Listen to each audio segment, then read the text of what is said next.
Welcome to Business Reporter's Human Capital Campaign. I'm Rachel Hicks. Is talent an organisation's greatest asset? It's certainly important enough that employers should consider accurately measuring that talent, just as they would when judging the value of their financial or material assets, such as inventory or acquired companies. Understanding the skills an organisation needs can help you match up your people to the job at hand. Once employers pin down what these skills are, they can recruit and nurture the right talent, inspire the staff, and create a culture for continuous development. Work is ultimately about humans, human relationships and concepts such as ambition or talent nurturing that aren't always easy to define. So how can technology contribute to this? Well, that's what we'll be discussing today with Harry Chapman-Walker from Kallidus. Harry, hello, thank you for joining us. Good morning. Now tell me, what are the most important things that an employer needs to understand about the talent when they hire it and they nurture it? So we're into the 10th year now of CEOs saying that skill shortages is the number one thing on the agenda at a board meeting. So it's key that the organisations start to identify not only the skills of individuals that they're bringing into the organisation, but the skills that they need to be successful in this rapidly changing world.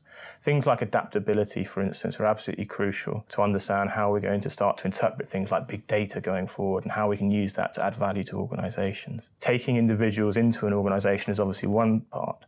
The second part is actually how do we as an organisation start to develop those individuals aligned with the skills that we need to actually be effective in a business environment. Because ultimately people are going to make up businesses and businesses need those people to contribute to the strategic objectives to ultimately add value and differentiate themselves.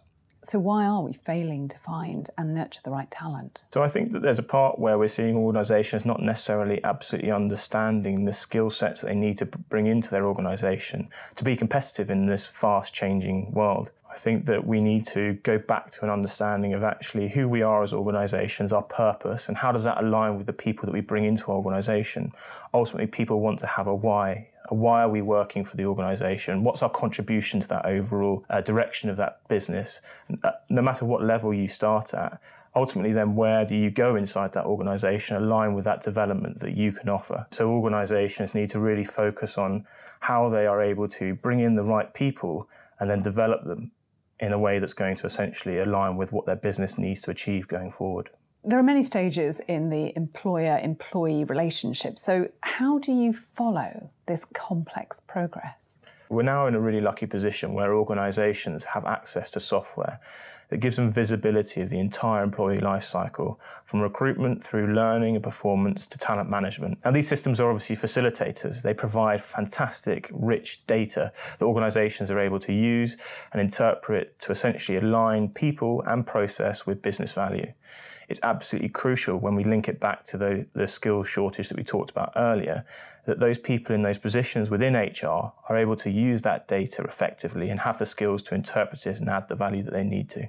So how does it work when we want to follow their journey in our organisation? So as we just touched on, we're really lucky that we've got software now that allows us to follow the entire employee life cycle.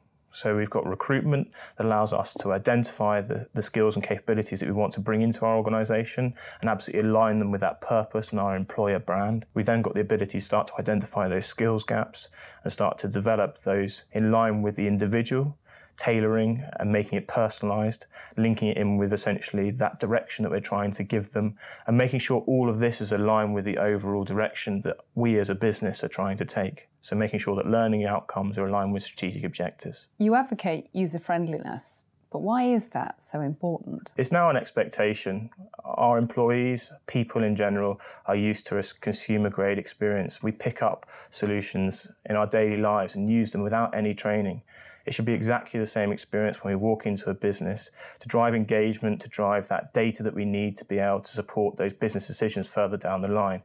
User experience and ultimately customer experience are going to be key for differentiation going forward. Okay, so let's say I'm a business owner and you've won me over and I want to use Kallidus. Tell me what it looks like. What's the step-by-step process? So we've just been talking really about how do we start to understand organisations and how they work and how do we link people at the centre of that to ultimately how they become successful in their marketplace.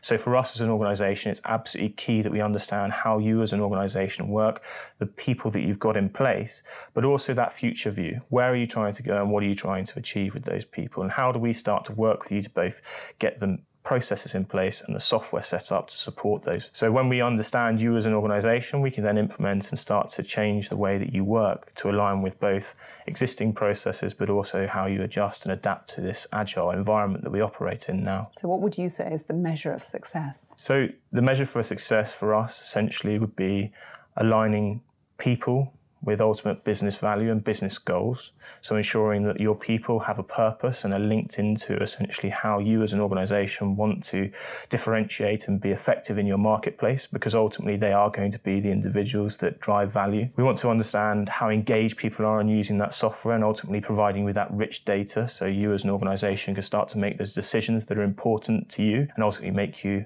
effective in your marketplace. I think finally it's a real strong customer relationship between yourself and us, and ultimately your customers, your employees inside your organisation. So what are the main points you'd like people to take away from watching us today? So I think that we need to put all of our focus on people, and actually software is an enabler to support our people inside our organisation. It's a case of actually owning the fact that there's a skills shortage, understanding actually that we need to start to think about both what we need today but also what we need tomorrow. So being cognizant of actually taking people, giving them a purpose and shaping them into the individuals that you need to be effective tomorrow is going to allow you to differentiate your business. So linking HR, people, processes and humans as general into businesses and business value. Harry, thank you very much for talking to us today. Thank you very much.